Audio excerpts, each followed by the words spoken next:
And welcome back. The Summit League softball tournament got started today in Fargo, where the Bison always seem to host.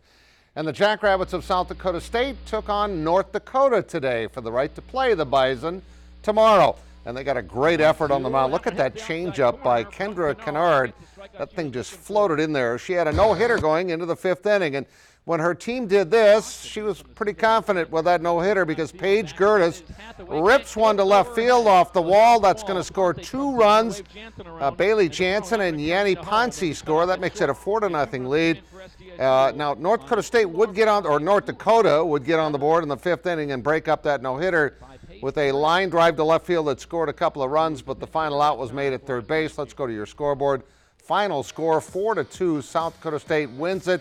Kennard was really good. She had a 2-hitter. She is now 16-3 on the year. They play the Bison tomorrow. The Augustana softball team brings an impressive 51-9 record into the Central Region tournament tomorrow in Winona.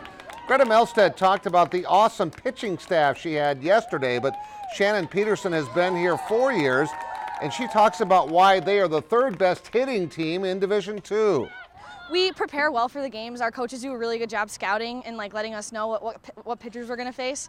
So we hit off machines that are essentially just like the the pitchers that we're going to face, and everyone just kind of knows what they're going to pitch us. So we kind of work just team by team, and that's been different for the past couple years. And also, we're just a scrappy hitting team that just wants to hit the ball hard.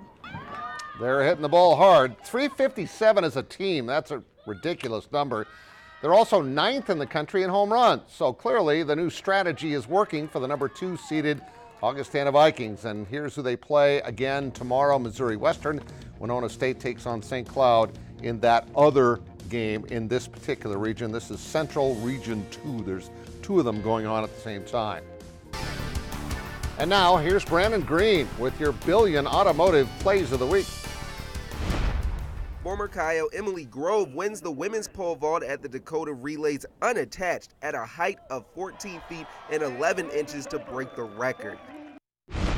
SDSU's Logan Holtz comes out of nowhere for the diving catch for the out against Purdue Fort Wayne. Jacks would sweep the series 3-0.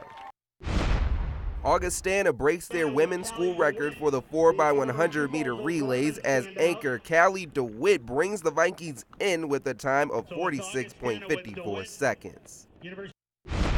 With the bases loaded against the Jackrabbits, Coyotes' Jessica Rogers hits it out of the park for the grand slam as USD gets the win 11-2. The Stampede did not need overtime this week, but they did need a last-minute goal from Brian Chambers to defeat Tri-City and advance to their 4th Clark Cup Finals. And those are your Billion Automotive Plays of the Week. And finally, he's apparently had a pretty big change of heart because Stanley Amude is staying at USD after all. And unlike David Jenkins Jr. at South Dakota State, it didn't sound like staying in Vermilion was even an option for him.